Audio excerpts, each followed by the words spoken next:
Hello everyone, welcome to GoTarryn TV. This is Dr. T, PhD, the prodigy of sports psychology, welcoming you to the very first episode of a brand new playlist I'm excited to tell you about in a 6-week series right here on my channel. And before I jump into telling you all about it, I'd like to ask everyone out there, if you please be so kind as to like this video, leave us a comment, and share it with all of your friends and family out there.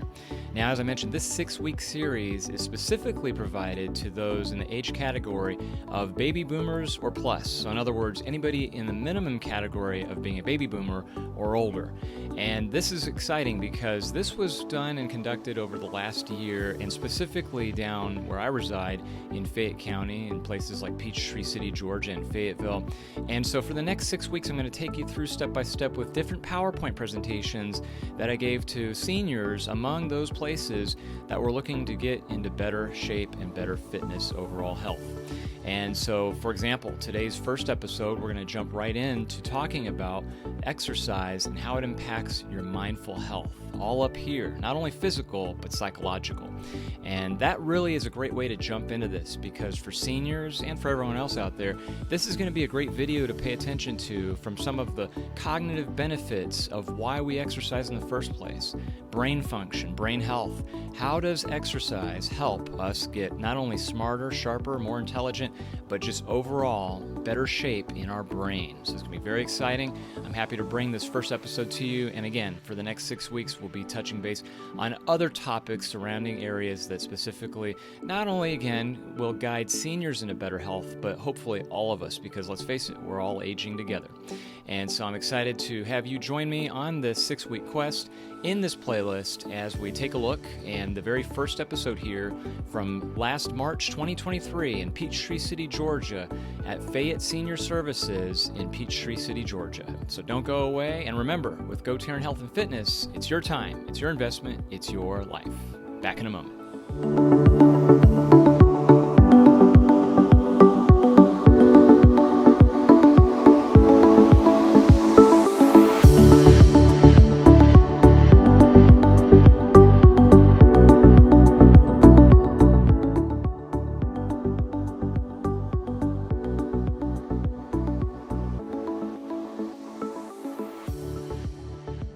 Okay, perfect. Very good. So again, once again, my name's Taryn, and I live here in Peachtree City. That's another question. Who lives here in Peachtree City right now, or nearby too? Okay, great, good. So I'm fairly new to Peachtree City once again, just to tell you a little bit about myself real quick before we jump into it. Approximately 30 years ago, I lived here. Was anybody living here about 30 years ago besides me? Maybe close to it, okay. Almost. So I was here, and I was in elementary school growing up for a few years, because originally I'm from abroad, Seoul, Korea to be exact. So I'm from all over. We moved all around, moved from here to Korea, back, and then once again relocating, and then back once again to Peachtree City in the mid-2000s, where I was a personal trainer at that point, working at some of the fitness centers around this area. And then most recently, after I finished graduate school and obtained a performance psychology degree, I decided to relocate back here once again to Peachtree City last year, and pretty much just start my brand and my business. So I was really excited and grateful to be able to come out, because I was asked approximately, a few months ago to come out and speak about exercise and mindful health. And I feel very strong and passionate about that, because that's what I do for a living. I work with people on both physical fitness and mindful health. In other words, trying to help people live longer and pain-free and enjoy life. Does all that sound like something that we could all use and benefit? And on the flip side, after coming out of this pandemic of the last 3 years, let me ask some other yes or no questions. Has anybody experienced any stress at all by any chance from COVID-19? Maybe just a few of us in here, maybe some people watching. We learned a lot of change and adjustment, I'm sure, right?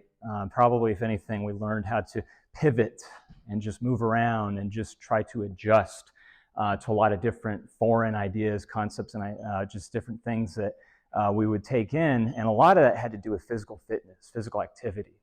And so with physical fitness, which is so important to me, it's a fundamental philosophical establishment of what I've done for a very long time right now. That's what I do with working with people, trying to get people to feel better and get in better shape. And so if that sounds good, when we jump into this presentation, a big part of what I'm going to be spending a lot of time on is how exercise can improve brain function. We've probably heard that before. Some of us have seen studies and read articles in the benefits of how physical activity promotes brain function and optimal health. So that's nothing new that probably any one of us could understand. But what is exercise psychology? We've heard of mind over matter, brain over brawn. What percentage of our mind, our brain, controls our physical activity? Well, the definition, and again, we'll jump into this when we talk about the psychology part of it, but the primary function of the brain, as we all know, is movement. The brain controls us into working every day in our daily activities to get here, to have a seat, to take notes, to listen, to memorize and remember some of the stats that we might go over and some of the data that we're going to be learning. All of that's so important and crucial, and it all goes to the brain. But it's not just a one-way street. As we know, you can flip it around, and when you exercise, the brain likes that. It feeds on that. It's kind of nutrition, in other words, of whenever you're learning activity, like, for example, Sudoku and puzzles and what have you, but also going out for exercising, enjoying the beautiful weather, meeting with people, and just doing anything that's engaging, because we're all creatures of habit. We all like to get it together into a social setting and to do activities together. That's what we were meant to be as humans. So let's talk about the two basic forms of exercise, of physical fitness and activity. We have two different components here, aerobic and anaerobic. And some of the exercise examples that you see on the board, I'm sure a lot of us in this room have probably done every single thing in here. Let me ask by show of hands, aerobic meaning things that are with oxygen, implied by the word itself, jogging, biking. Who in here does any form of aerobics during the week at all? Okay, good. And then anaerobic, for example, like strength training, anything without oxygen. Anybody in here go to the local gym or do anything on their own just to do resistance training exercises and such? Good, excellent.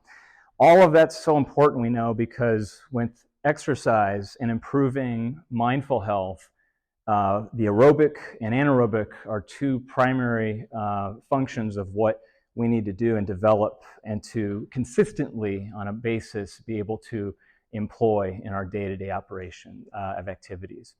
Does all that make sense so far? Okay, good. As we're going through too, I'll ask for a lot of different examples too, because we just spoke about, a few minutes ago, how the pandemic, the last 3 years, we had to adjust to different things. You remember back around March 2020 when everything shut down, that included fitness centers, and that probably included a lot of other activities that we're used to doing. That really changed our lives to where we couldn't do things that we normally were doing on an everyday basis. And again, in my world, that was the fitness centers closing down because we had to, again, we didn't know what we were dealing with about 3 years ago. And so when that happened, what changed is that people had to learn and develop new ways of burning calories and managing their stress level. Because again, I use myself for example. This is the number one reason why I exercise as I have gone through life, is just learning that the main reasons why people exercise, everybody's all over the place in terms of what their priorities are. Some people might exercise because they want to look better. Some people might want to exercise because they want to feel better. Some people do it for their health. Others do it for psychological benefits. And on the flip side, I don't know if anybody can relate to this, but if you don't get your regular exercise, anybody in here feel kind of grumpy or negative when that does happen? Yeah, right? And there's a definite physical and psychological reason, and the why, which we'll jump into why that happens. And that's really important to know too, because it's important to recognize what's not good for us so that way we can learn from those habits as we avoid some of the bad habits that we know that we shouldn't do. For example, sitting. Sitting is the new smoking, is what they say now, right? Yeah, exactly. That's a great example of what we should be doing, because too much during the day we are sitting, whether it be driving in traffic or at the couch watching Netflix or whatever, anything. And so a lot of studies will suggest that we, as in our society, do sit down too much. And that's why I like your example. If you don't mind, would you do that one more time, please, to a full sit to stand? Thank you very much. I appreciate it. That's an excellent example of what needs to be done more regularly. How about, can everybody in here try that just one time, a sit to stand? Very simple sit to stand one time, and then back down. Good, good, good. There you go. I hear some good groans and moans. So when we do that, you notice a few things. Laughter, I see a lot of smiling, probably like an icebreaker in some ways, right? We feel like, wow, that felt really good. The reason it does is because, again, our brain was meant to move, and we were not meant to sit all day and to be, again, sedentary. So I will have some goals for you at the very end when we finish the presentation. But one of the things that I'll definitely implore everybody in here is to try to do that more often, and feel free to do it while I'm talking too. Again, there's different examples that some of my clients, and again, I bet everyone in here can share too, but just to use myself as an example to throw that out there, when I'm working with clients and I don't see them during the week, I'm always telling them, when I'm not here, do something. For example, if they're watching television and there's a commercial break, what do I ask them to do probably? Anybody in here can guess? Right, exactly. Something like that. Absolutely, yeah. And so that's so important. There's other things that people can do that we've been conditioned in the last several decades. Unfortunately, technology can be a good thing, let's face it, but on the flip side, this right here I've got, to go to each slide, I'm doing that, versus what I should be doing, as a good example, is to walk over and hit the arrow key. But I'm just doing this for convenience. But when you go to the grocery store, right? When you go to the gym, it's funny, I see this all the time. There'll be a line of cars waiting to fight over the closest spot to the entrance of the fitness center, right? Same thing with the grocery store, anywhere we're going. And that's just common sense, because we're a society in this country, and again, not to go off a huge tangent, but we know that that's, for the most part, a lot of us are just impulse, fast convenience. Everything is just right now. I need this immediately, no time to waste. And I think that's part of the mindset too, where we can kind of just be a little bit more patient and work on things like parking further away, taking the stairs whenever possible. Anything that we could do to, again, just throw in some extra calories burned during the day will really help out a lot. Does that make sense too? I mean, yeah. And so let's talk about then some of these things up here, the excuses, right? Who in here, by looking at this list, can you relate to at least one? And don't be shy, because I'll raise my hand. I'll raise both for a lot of them for myself, okay? Reasons why we shouldn't exercise. Or I should say excuses, right? That's what they really are, not exercise. But having said that, I'm not going to pick on anybody or pick on these excuses, by the way, because I believe that some of these are legitimate. I mean, no question about it. Don't get me wrong. Yes, we do have a lot of time in the day, but it does get away from us. And some of these, just pick any. I believe that, some of them are very, very legitimate, especially maybe for the women on this bottom one, but not for us guys in here, though, but as far as reapplying makeup. But, where you get with your examples of when people talk about excuses, again, I'll use a lot of examples of myself with my clients. I'll hear this all the time. I'll have a session booked to meet somebody, and either they don't show up or they call late, I can't make it. I'm sorry, it was such a beautiful day. And I tell them, like, yeah, you're right, just enjoy the beautiful day. Or if it's just pouring down rain, the same thing, I'm sorry, I can't make it today, the weather's crying. Yeah, and I'm like, yeah, you're right, it is kind of dangerous. But for every excuse, there's also a solution. So if we look at this list right here, and maybe someone can help me out, if there's someone in this room can just look at one of these, and there's no wrong answer, by the way, because you're probably going to know a better answer than me. If you were to pick one, can I have somebody just pick one and maybe tell me what is a solution to one of these problems up here? Anybody? If not, it's okay. I can. Yes, ma'am, please. I can give you one for all of them except for makeup.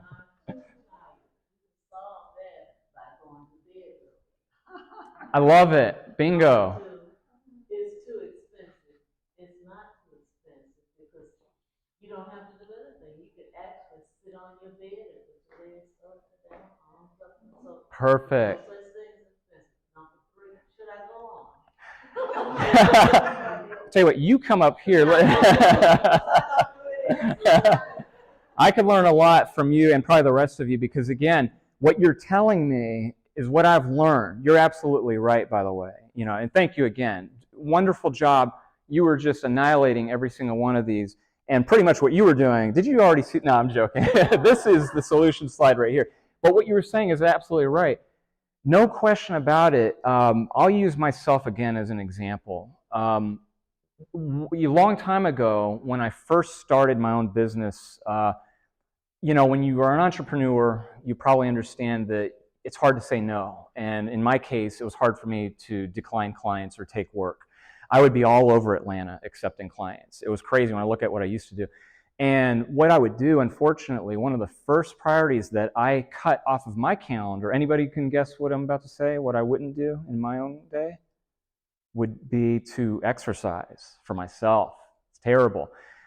But what I've learned now over time is that now, again, using what I do, I have my phone and I book my workouts for myself, my exercise sessions for my own calendar, and it's sacred. Nobody can touch it. I share my open live calendar with all my clients. When they want to book a session or meet with me, they can look and they'll see that time that I have secured is not available. I used to, when they would say, I really need that time, I used to say, okay, yeah, you're right. But I don't do that anymore. It's so important to prioritize. You're right. And again, getting back to your first example, I love that. Going to bed early. There's no question about that. Yes, we have 24 hours in a day, but if you go to bed even 30 minutes earlier, what can you do with 30 minutes extra time that next day, right? Toss and turn, yeah. And that's one of the, I have a presentation on sleep management. I hope they invite me to come back and do that, because I'd love to share that one, because that's an important one, is sleep hygiene for sure.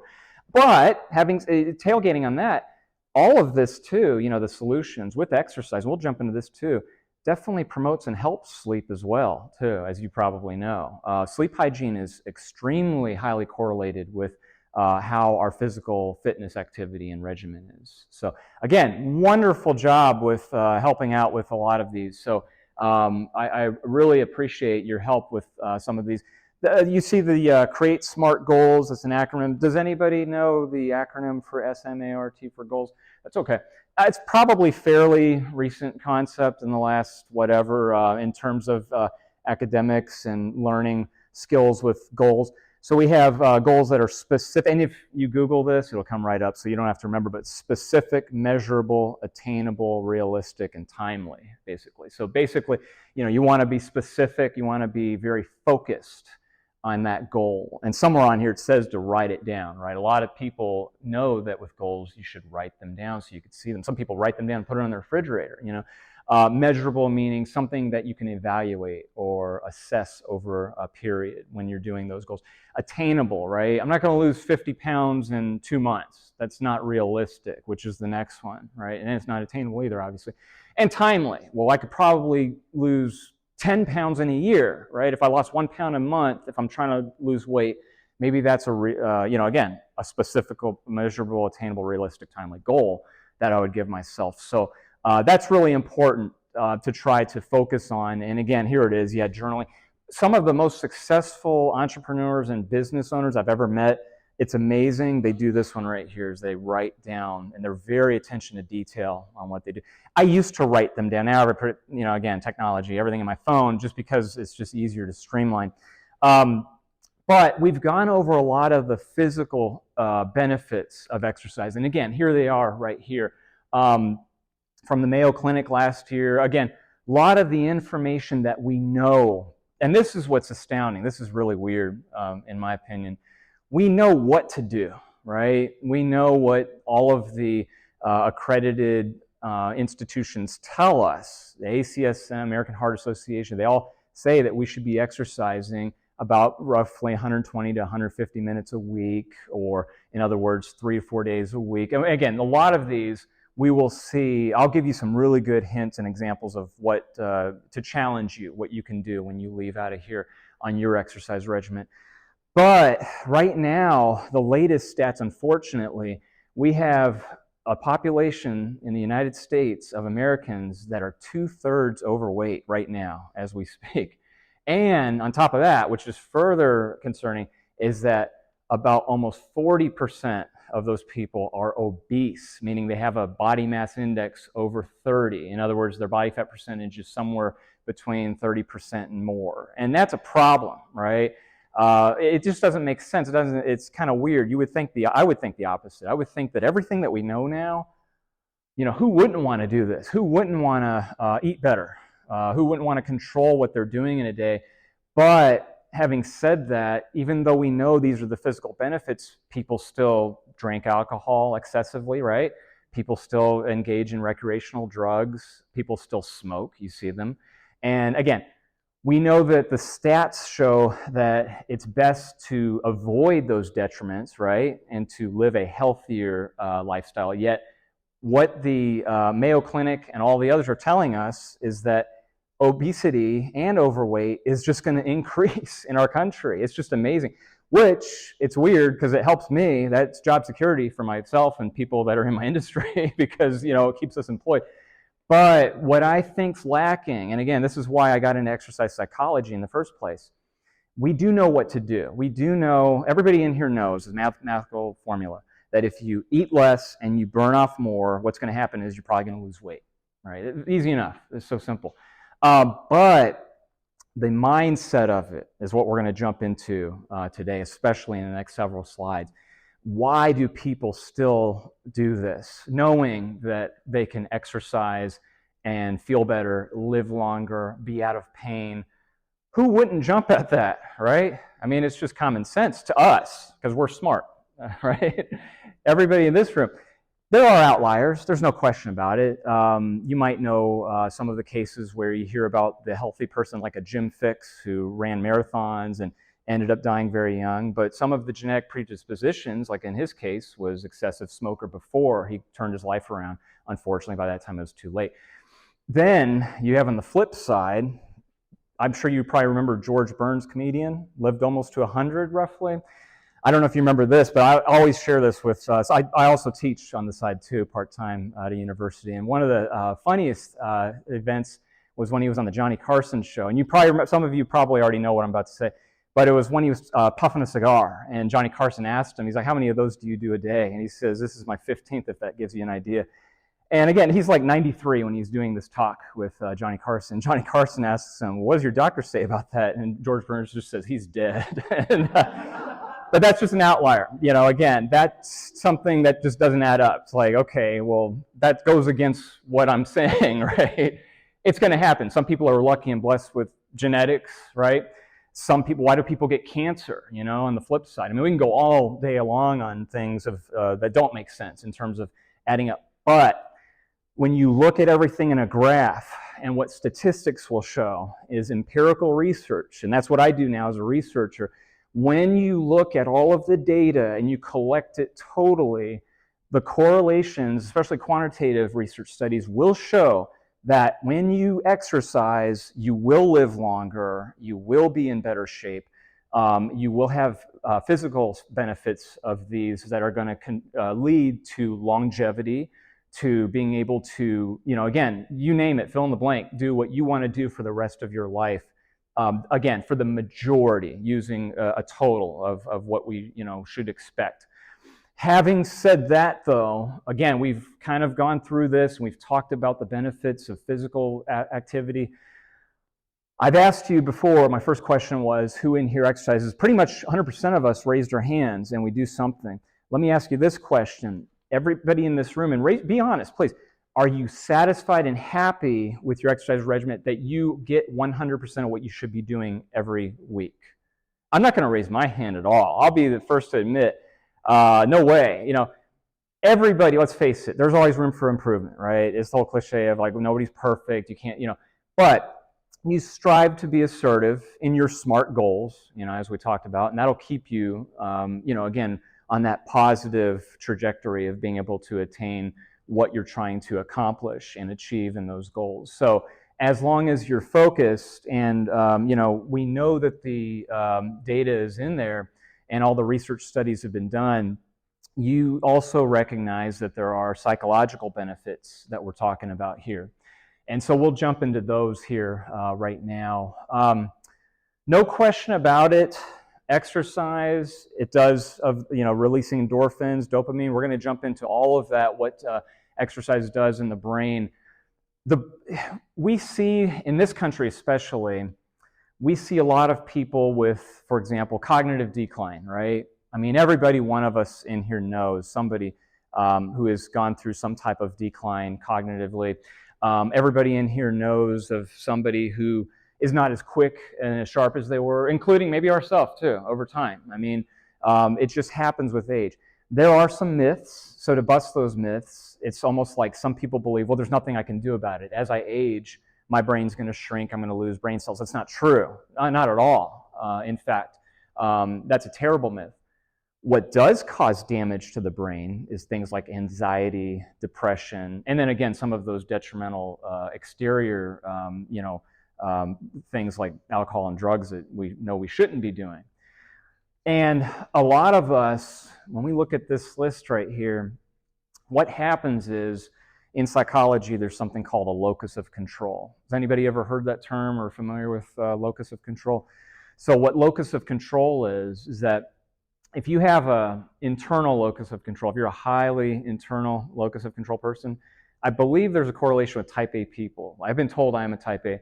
They tend to be early, they tend to control their own fate, they tend to take accountability of their destiny, of what they're trying to do every day, pretty much. So for using the simplest example, when I teach at school, some of the students would be late to class, and they would be half an hour late, an hour late, and they would tell me, it's bad traffic out there. And I would just say, really, in Atlanta? No kidding. And it's like, of course, they, in that case, probably have a high external locus of control, meaning they are influenced by environmental factors that's out of their control. There's nothing they could do, But like we said earlier, you probably have a high internal locus of control when you said that you would go to bed 30 minutes earlier. That's an example of taking accountability, of using what's called your intrinsic motivation, not letting an external force affect you adversely, right? And again, I not to pick on the millennials or younger kids, but we've seen it, right? We've seen through life some of the younger people that have the excuses that we saw a few slides ago.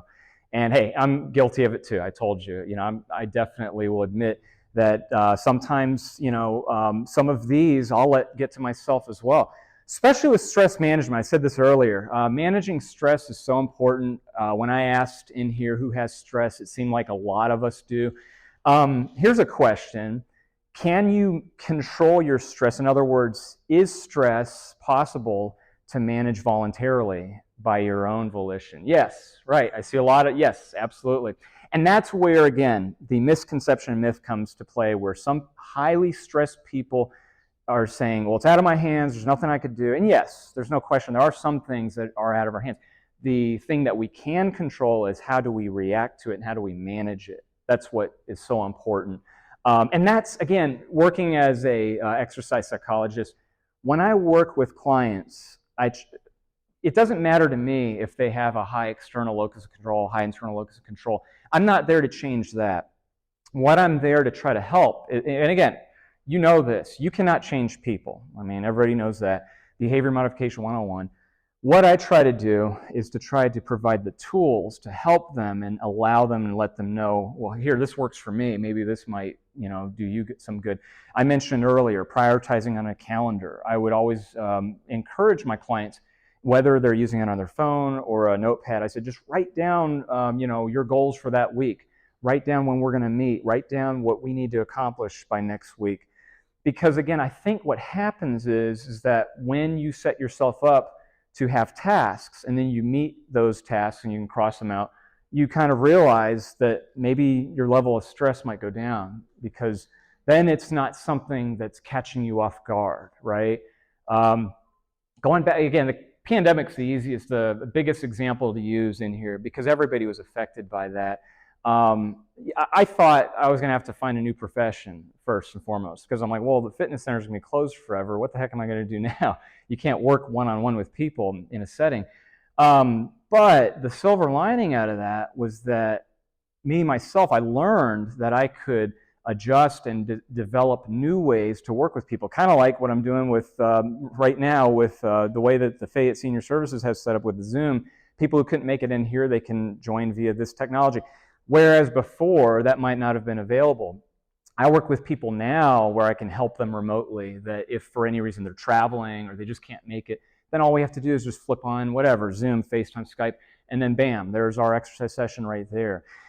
Somebody in here mentioned earlier too, again, about, hey, if it's too expensive, that doesn't, and that's true. Here's another way that you can do it for free. Most people have access to Wi-Fi or, internet or what have you. You get on YouTube, you can't imagine how many free exercise classes. You fill in the blank. Yeah, I heard a lot of yes, right? Absolutely. I mean, you probably know it better than me because I don't use that, but I know of it. I have clients who've told me, and I think that's wonderful. I think that, again, the great positive benefits of technology is such that we have just everything at our hands that we can use to be able to benefit ourselves when we're working. So getting back to the depression, anxiety, and this is serious too, by the way, because we've seen the studies that have no question shown the benefits of exercise to things like depression and anxiety. Using medical doctors, for example, every time you go to the medical doctor, what I'm hoping they say to you, what I hear a lot, is or back to the physical ailments, arthritis, or I've got a lot of brain fog, or I'm really stressed, I'm not getting enough sleep. A lot of times medical doctors, what they should be saying, I hear it a lot, is how's your exercise regimen? A lot of them should be saying that. I think they do. I think more and more now, because they know the studies too, they've seen the benefits that when their patients are exercising, it just makes sense that they're going to be in a better mood, better anxiety, less stress, and hopefully in a better attitude. Because attitude's everything.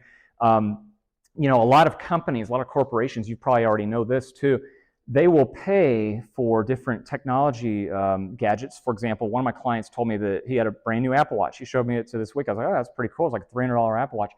And he said, yeah, I got it for free. He said, my wife's company that he works for, that she works for rather, they went ahead and bought it for her, and they told her, if you achieve X amount of steps, then we're going to also give you whatever, some other bonuses and perks. And some of us might wonder, like, why the heck would a company do that? Why would a company? Anybody in here can figure, why would they invest $300 on that employee for an Apple Watch to figure out?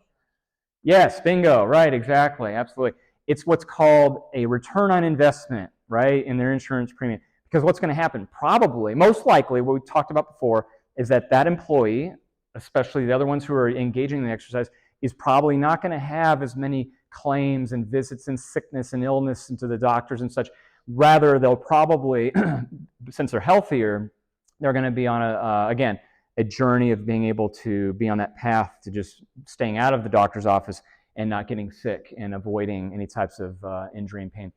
So now, when we jump into what's going on with when you exercise in your brain, and we have a lot of these big words as far as what are the neuroscientific methods and evidence of what we found. There's a neuroscientist by the name of Wendy Suzuki, and she's amazing. She's a professor of neuroscience, and she broke it down so eloquently when she talks about the neurons, going back to what the brain, when you exercise, you actually build more brain cells. When you exercise, your brain will develop more cells. And it's evident because that's what they see when they look at the brain in its diagram of the hippocampus and the prefrontal cortex. We'll see that in a little bit. It actually increases in size too. That's the great benefits of when you're exercising, especially, by the way, cardiorespiratory fitness.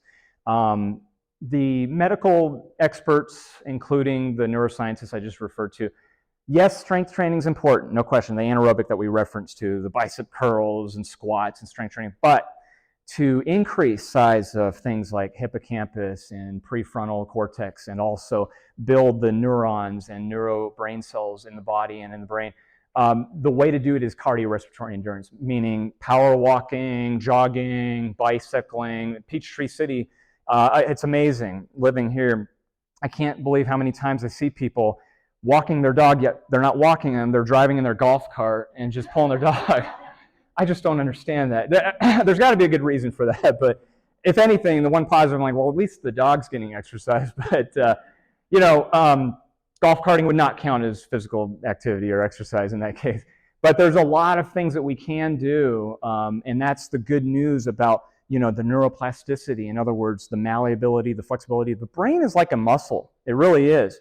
And that's the cool thing, because that when you do a bicep curl, you're breaking down muscle fibers. And it sounds counterproductive. It's like, I'm breaking down muscle fibers. That doesn't sound good.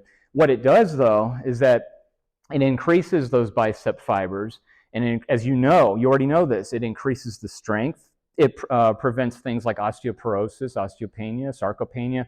And that's why when you have stronger muscles, hence you'll have stronger joints, ligaments, tendons. And that's the same thing what's going on with the brain. The more you challenge your brain by doing exercise, the more the brain's going to benefit scientifically. Neuroscience, it's neurochemistry. It's like, for example, when you are doing, let's just say, me again, my example. I like to do treadmill a lot, and I like to watch something like a TV show. And what's amazing, or if you like to listen to a podcast, some people that I know, you actually retain that information sharper when you're walking versus if I was just sitting there on my couch and just being sedentary and watching it and just zoned out. What's happening is when you are moving and those neurons and those cells are moving around, it gives time to promote blood flow, circulation, and blood to the brain so that you can retain that information. That's the cool thing about, by the way, brain exercises, because not only does it help with short-term function, because evidence has suggested that when you exercise, you will have approximately 2 hours of increased memory and brain function and cognitive abilities. In addition to that, though, what the great thing is that you will have long-term memory increase as well, and long-term cognitive benefits too. I mentioned this a few minutes ago. I said that it was a myth that your brain degenerates just over time as we age. That's totally false. What the great thing is, though, we know that, yes, there are people who have cognitive decline, dementia, Alzheimer's. Right now, the statistic is approximately 6.5 million people in America have Alzheimer's, right? 75% of the people over 70 years old have Alzheimer's. And what's happening, and we know people are living longer, so when we live longer, we probably have a propensity to develop some type of cognitive problem like that. But exercise, it can't cure it.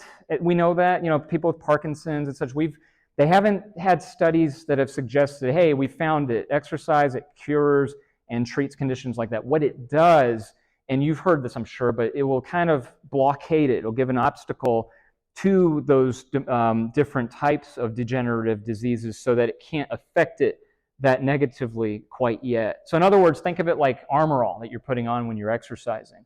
The professor of the neuroscience, Suzuki, had mentioned, I like her example.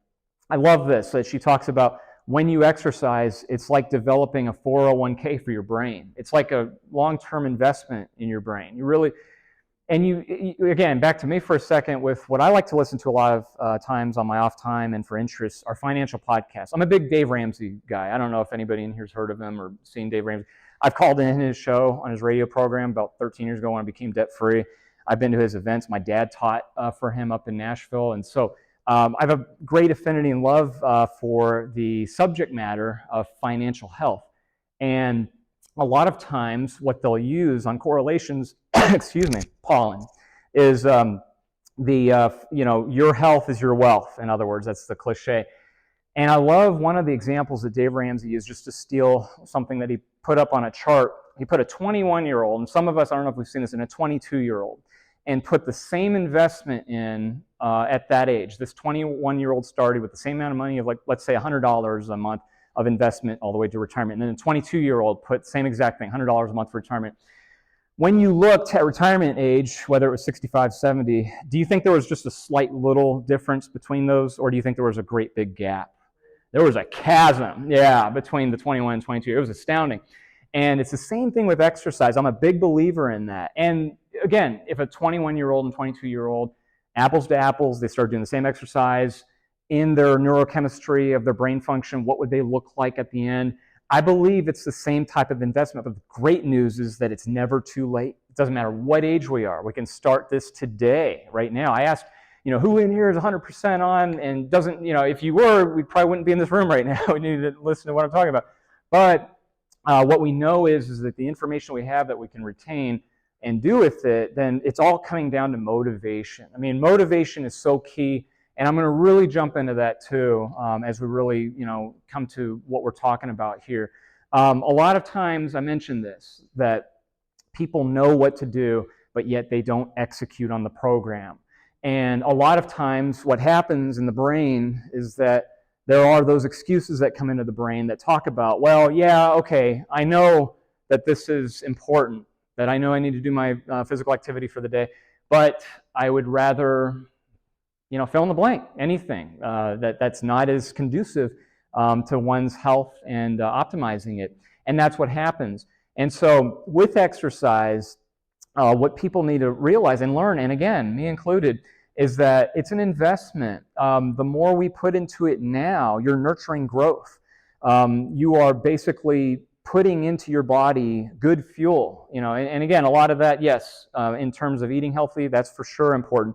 We're talking about right now is your cardiorespiratory endurance exercises, your strength training, your flexibility, just anything that you could do to build the body so that your physical fitness is at its best. And again, I mentioned this, we can do this today. I mean, when we come to the last slide, I'm going to tell you what my challenge to everybody in here is. And a big part of it too is relationships. This is so important too. I wanted to touch on this just for a second. Whether or not you're doing a group class, personal trainer, getting together with a group of people. I know Atlanta has different, and in Peachtree City, there's groups where they're free. You get together and you go for power walks and such. And I think that that's so important because as humans, psychologically, we weren't meant to do what we did in the first few months of COVID and just sit there at home and be quarantined and isolated. That is not good at all for mental health. Not to go off a tangent, but if you see the studies of what happened in the last 3 years, of anxiety, suicide rate, depression skyrocketed, and they blame it on the pandemic. And I firmly believe it's because we were kept away from each other. Humans were meant to do what we're doing right now. We were meant to congregate, to communicate with each other, to help each other. That's how business works, right? In the real world, it's team building. And so you need that psychological stimulation when you're meeting with people. One of the examples that it said a few slides ago was, well, I'm intimidated by people, or I'm a loner. That's fine. Again, totally no problem. There are people who are introverts, and that's totally, there's no problem at all, with that as well. They can go on YouTube, or they can go on a Peloton and see that there's a whole bunch of people out there who can't see them and do their exercise, just fine with them. For the most people, that relationship building is so key and so important. So as we're moving on to the next slides, I got another challenge. Let's do another exercise. Let's do another sit to stand, okay? 2 of them in a row. Can anybody do 2 sit to stands up and down, all right? I see 1, I see 2. How does that feel, everybody? Yes, that's good. The reason why I thought that's so important, again, is to break the ice and to get our blood flow going, to get the neurotransmitters working, and to just say, okay, now I'm retaining the information. This is important. And what's happening with the brain is, you have all of the levels of hormones that are the good hormones that are increased, something known as BDNF. This is so important. They call it the brain fertilizer. And what it is that it's components that the brain is building, and it feeds off on some of the things that battle things like stress and anxiety and mood and attitude. And then what it could reduce is some of the adverse cortisol or adrenaline as well, too. So when we have times of, again, a lot of stress, people are going to their doctors and therapists and such. A lot of times the source of the problem, the therapists and the doctors usually have in their prescription, how much exercise are you getting? That's so important. That is no question about it, that's something that everybody should be able to get better on in terms of improving. Is adrenaline a bad thing? No, not at all. No. Adrenaline's actually could be good. I've heard great examples of when adrenaline is very helpful. Stress is not a bad thing, I think.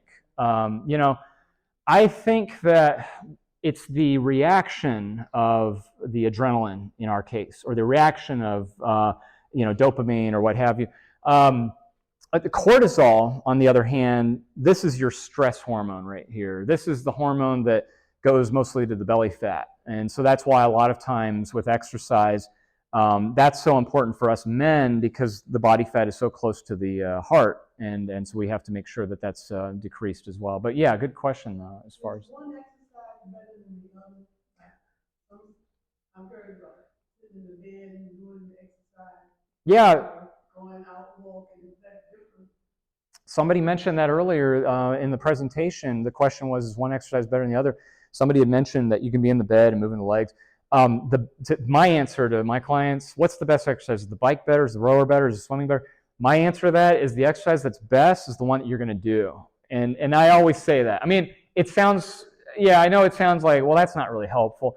But what I'm saying is that a lot of times people will get turned off, back to those excuses to try to help answer that question. Some people might say, well, I don't like to be in a group of people. I don't like to go to the gym. They're too expensive. I don't like, you name it. What do you like? And that's what they have to kind of figure out. When working with clients, I have clients who have told me that they've tried it. They'll say, I don't like to get wet. I don't like to get in the water. I'm like, well, don't swim. That's not a good exercise for you then. That's my answer to them, because I don't think that they have to change that. I don't think that, here's a better way of answering your question.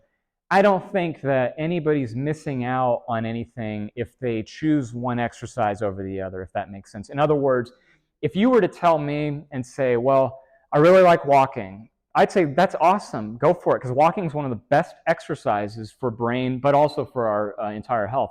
But I'm not running. Big deal. I don't run either. I'm not a runner. Running, I've got a bad back, and a lot of people have bad knees, my wife included. And running is one of the things that doctors are telling us is one of the worst things to do. I went about 2 years ago and had major back reconstructive rehabilitation through a physical therapist because I thought I was going to have back surgery. And I asked the therapist, I said, when they fixed me, they showed me all the perfect things to do. I said, I feel great. Can I start running? And they were like, no. They said, do not run. And it's not because it's not good for you. It's not good for me because of my back issues. Running can be counterintuitive on some people if, again, my wife, using her as an example, her knees. And so the best exercise for me, I like power walking because power walking proportionally burns the most body fat percentage. A lot of people don't know that. A lot of people say, I thought you have to run to burn more body fat. No. When you power walk, you burn more fat than you do proportionally carbohydrates, right? You might burn more calories total when you're running, sure. Those real fit people who run, no question about it. But a lot of them are not interested in the percentage of burning more fat. At that point, they're burning mostly carbohydrates, but they're building their cardiorespiratory endurance. The great thing about walking, and especially power walking too, my answer to that would be get your heart rate up to at least 60 to 70% of the maximum heart rate. Because we know that if we do a slow walk, that's still better than nothing. But the best exercise to do with walking, and this goes for anything else, by the way, too, is to get that heart rate up, to really get what they call HIIT level, like high intensity interval training, meaning you're going back and forth between the heart rate and up and down in intervals between getting your heart rate and your blood pressure and everything moving, because that's so important. But very good question, though. Yeah, I mean, does that help with, I would just say, what do you like to do? And just choose those exercises and stick to them. That's my best answer to that. Mm-hmm. So how do you know what your high intensity level is? Oh, good question. Okay, how do you know what your percentage, I mentioned maximum heart rate level is. There's a short calculation you could do. You don't even need a calculator for this one. You could take 220, the number 220 minus your age, right? And that is, for most people, that's called the Carbonin formula equation of finding out what our maximum heart rate is. So using myself for an example, 220 minus 44 would be about 176. 176 for a 44-year-old would be about my 100%. If I went out here and went for a full-on sprint and I ran, then that would be my 100% number. I don't want to get to 176 beats per minute. That wouldn't do me any good. I want to get, like I said, to about 70 to 80% in my case of 176 beats per minute. So that's where I would need a calculator. That's probably where it'd be like, I don't know, 130, 140 beats per minute is what I should be aiming for for optimal cardiorespiratory. A lot of the machines, if you go to the gyms with the treadmills, they'll have a little chart there that'll show the graph where it says like 65 to 80%. But all of the information on that, if you just do a simple Google search and just type in, they'll calculate everything out specifically for you right there. So that's that range that you want to be in. When you're doing your power walking, swimming, jogging, biking, whatever you're doing. Like you're saying, you go high level. Right. Because that's where you get the best benefit. Exactly. Yes. Right. Mm-hmm. How long to maintain. Yeah. Yeah. And then start again. Absolutely. I would say like do 5 minutes at the peak, do 5 minutes at this part, and just keep doing that for at least 30, 40 minutes. I think that's so important and crucial because, again, a lot of times what happens when people get into their exercise routines and they get kind of stagnant and they realize that they're not losing weight or they're not even feeling better, like what is going on? They almost become immune because they're doing the same thing. We see that a lot too. We see a lot of people coming to the gym or just doing the same routine and they're not changing. It's really important to again, I'm kind of going backwards here.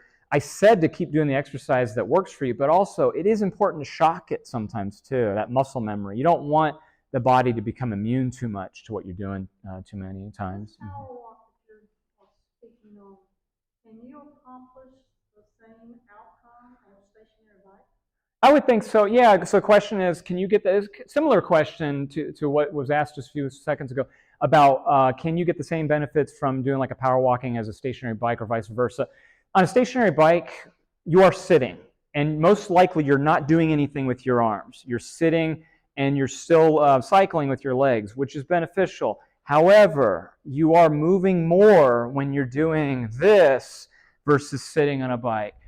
Having said that, I think there's nothing wrong with the bike, but if it was my choice, if you can do the walking or the elliptical, the elliptical is like a standing bicycle. The reason why I tell my clients to do an elliptical versus a bike, if they can, is because it's promotion of the entire body moving, and therefore you're probably going to be burning more calories that way. And so again, but having said that, but I really like biking. I would say, no, go ahead, do the biking. But what I would challenge then is when you're on the bike, grab a pair of 2-pound or 3-pound dumbbells and do this. Or no dumbbells at all. Just do this with your arms. Swing them across.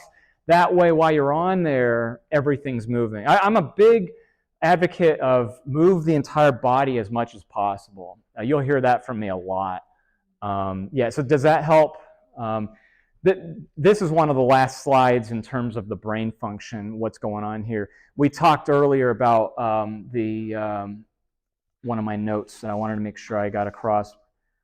Right. Yeah. So the BDNF, brain-derived neurotropic function. What's happening here in this Venn diagram, when you're looking at what the brain is benefiting from, the residual results, when you exercise, everything happens in these Venn diagrams where they intersect right here to the cognitive function of mood and so forth. So you can see some of how it's broken up. You have norepinephrine, serotonin, and then you have your dopamine. Those in the previous slide were the elements of those hormones of what it's promoting. And yeah, again, to answer a previous question about adrenaline, that is so important as well too, because adrenaline can be a beneficial tool that people can use. A lot of performance athletes do that with performance anxiety. If they have that and they have that adrenaline built up, they can use that as a good weapon, so to speak, to help them out. And so when they come together and intersect, when you have the brain working hard through the exercise, I mentioned this earlier, that the brain promotes movement. That's its primary function. But the movement helps the brain, and that's why that's so important with improving mood and anxiety and everything else. The PowerPoint picture here is a good example of, this is the question, what should I be doing? What is my next step? My challenge to you is to look at this, and just here's an easy acronym to remember. It's called the FIT principle. Look at how often, how hard or how resistant the exercise is, how long you're doing it, and what type of exercise you're doing. You asked some excellent questions. Everybody in here was asking some great questions about, well, what about this mode? what about this type of exercise? And again, this pyramid is great in terms of answering, well, here's what we should be doing. At the bottom here, this should be the most every day. Mowing the lawn, vacuuming without the auto push, thing. Just doing things manually so that we're working more with our body. Here you see that the respiratory activities are bigger than the strength activities. They only gave a little section here of the anaerobic exercises. These are aerobic ones. This was important. We didn't touch flexibility so much, but that's a whole nother PowerPoint that could be talked about because stretching is so important and crucial as well. Does anybody in here do stretching or yoga, things like that? I would highly suggest, if you get a chance, again, go on YouTube. You can get some free yoga training right there that are excellent. My parents, they're big in Tai Chi. Anybody Tai Chi in here at all? That's the newest craze right now. I think it's wonderful. And then again, it says cut down on this stuff right here. What's going on with Netflix binging and all of the stuff that iPad. First thing that people do now, and again, I have to work on this myself. When you wake up in the morning, grab the phone, and then even in traffic, have the phone and a red light or whatever, and it's just too much. One of the sickest things, and I'm sure you've seen it as well, is when we go out to dinner and you order your meal, and then you see the family of four. The kids, what are they doing? They're like this, right? Because they're all doing that. And that's terrible. And there's a whole nother tangent on that as well with the blue light phenomena of what's going on with the effects of that. That's almost as dangerous, or maybe if not more dangerous to some of these recreational drugs, the adverse effects of things like cocaine and heroin. What's happening is it's affecting some of those neurological, like dopamine and serotonin. When you're sedentary and you're fixated on those tablets or those objects, it's really decreasing our brain function, and that is really scary. That is what I'm really afraid of, what could happen in the future. So these are some of the good references that I would suggest. My take on references, by the way, I'll just throw this out here. Please take a grain of salt if we ever see like a yahoo.com said, oh, it doesn't matter what we eat, we should just exercise, or CBS online said that you could just watch your eating, but you don't need exercise. Just please be careful. Empirical research articles from established journals, in my opinion, are the way to go. And again, that's partly what I do. I mentioned that earlier. So again, some questions were asked really, really wonderfully earlier. I think we're almost at time, but I want to leave a few minutes right now just to kind of do a little Q&A summary here. Any questions at all about what we've covered in the last hour? If you are doing 10,000 steps a day and you've been on a lot, and you want power walking? Yeah, I think that's wonderful. Yeah, 10,000 steps a day is excellent. That's a great metric to aim for. Absolutely. That is a lot of activity. If you can get 10,000 a day, that's a really good goal. Anybody in here wear one of those, the pedometers, or have? Yeah, the watch, perfect. Yeah. Good question though. Yes, sir. You have a pacemaker, you still get a hit of your heart going up and down? Good question. My answer to that, defer to the medical doctor first and find out. I'm going to assume that they're going to tell you to ask yourself in your head how you feel when you're going about 70-80% of your maximum heart rate.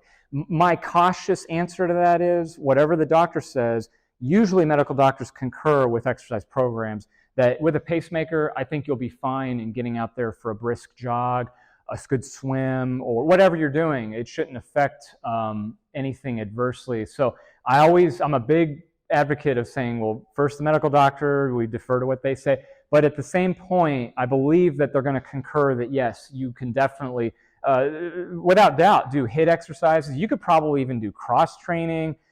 Some of those crazy Insanity and P90X, some of those things are even too wild for me. But anything that's going to challenge your intensity level and resistance, I would absolutely say yes, definitely, you can go for sure. Good question. Yeah, absolutely. I promised you a gift at the beginning, didn't I? I think I did. So as I mentioned, now that we're wrapping up, if there's anybody online too, if they're still watching, you feel free. I'll give you one of these as well. I just wanted to share with you. I mentioned earlier in the presentation how important relatedness development was with people. what this is that I'm handing out to everybody, it's a peer-reviewed journal that tells you about the benefits of working out and exercising with others. And what this journal is from is National University. It's called the Journal of Performance Psychology. And in a nutshell, it's from a study that I basically wrapped up about 2 years ago. Thanks. And what it is, it's kind of the short version of my published dissertation. And so what I did was I reached out to the Journal of Performance Psychology. There we are. And I had said that we have found some qualitative good data. So again, I mentioned that's so important to me. I believe that when you have the results and they're published and they're peer-reviewed, that's what's to go by. So if you want my short 30-second version of what that journal is, it's basically saying, yes, it is very beneficial to work out with others, and here's why. It cuts down on injury prevention. It helps up build the relatedness, relationship, determination between each other. It builds on intrinsic motivation, and it helps accountability and consistency. All those words I just threw out, those are so important. It kind of answers the why. Why do we exercise? Yes, ma'am. Exactly, and that's in there. Very good. You've read this too, haven't you? Yeah, absolutely. So I want to thank you all. This was such a pleasure. I really appreciate your time coming here. Thank you for your engagement, and it was truly a treat to meet with you. And if you have any questions following up, I'm a big, I believe in the power of networking with each other too. So on the way out, if you need my email, my phone number, it's at the nearest table on the exit there. If anything didn't make sense, if you want a copy of the PowerPoint, I'd be happy to email it to you too, or anything else. So I want to thank you for your time and giving me the forum to do this. I really appreciate it. So it's so nice to meet all of you. Thank you. Appreciate it. Well, y'all have a great, wonderful rest of the weekend, and happy Palm Sunday, happy Passover, happy Easter to everybody in here too. So. All right, thank you. Hope to see you all soon, too. Bye-bye.